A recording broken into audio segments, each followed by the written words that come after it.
Hi everyone. Before we begin this video, we'd like to give a big thank you for your love and support. Here at Psych our mission is to make psychology and mental health more accessible to everyone. Do you feel like no matter what you do or where you go, there's an unexplained feeling within you that you're not good enough and a total failure at everything? Even when you've achieved something or are given love and affection, you can't help but brush it off because of the self-loathing voice within you that tells you, who do you think you are? You're nobody. Do you think all this could be because you hate yourself? If so, here are 7 common reasons why you might feel that way. 1. You had a bad childhood.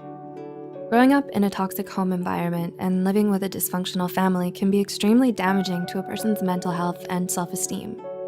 Usually, toxic families are either too strict and controlling or indifferent and neglectful. As young children, we can't help but think that the reason behind this is our faults and everything our parents do are right. We look up to them. We grow up wanting their love, attention, respect, and approval.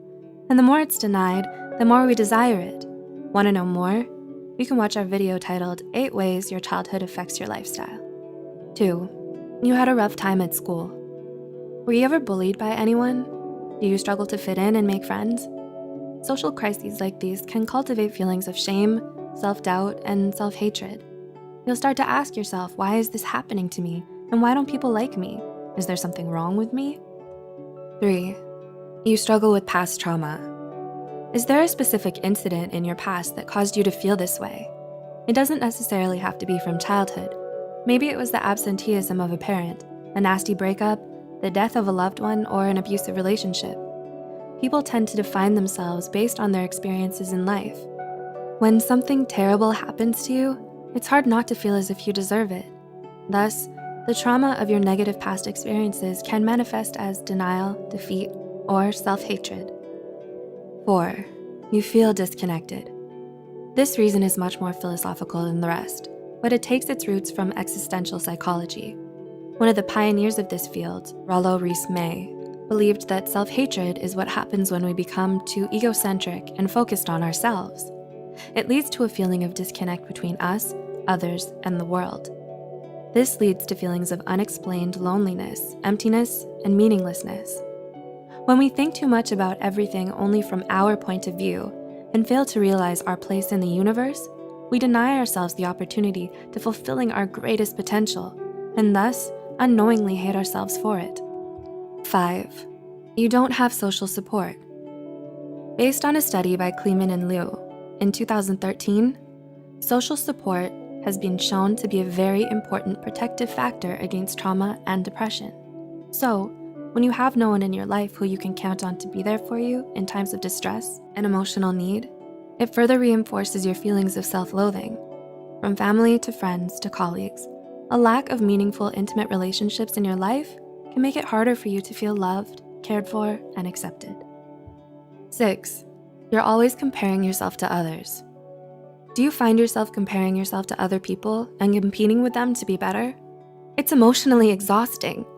The unhealthy need to feel superior to others and setting unrealistically high expectations for ourselves only makes us feel worse about ourselves when we fail to measure up to them. In fact, research has found that more social media exposure often results in symptoms of depression, loneliness, and anxiety. While detoxifying and disconnecting from it for a short while has been proven to improve our happiness and peace of mind. And 7, you have a negative self-concept. Finally, and most importantly, the reason why you hate yourself could be because of your negative self-concept. According to R.B. Burns, an author of The Self-Concept in Theory, Measurement, Development, and Behavior, self-concept is defined as a person's view of themselves that's based on their values, principles, experiences, and relationships. When you choose to define yourself according to the bad things in your life, be it traumatic experience, dysfunctional family, or mistreatment at school, you're internalizing all the negativity and convincing yourself that you're a terrible person. In focusing solely on the ugly parts of your life, you discount all the good things about you and all the wonderful things in your life.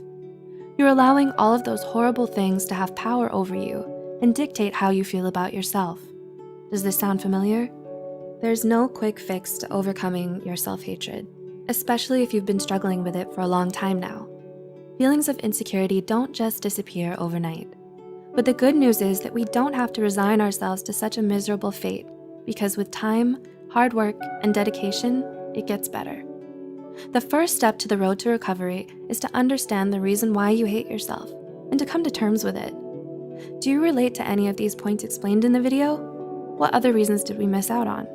Let us know in the comments below. Also, don't forget to share this video with someone who might benefit from it. Like this video and subscribe for more psychology content. As always, thanks for watching.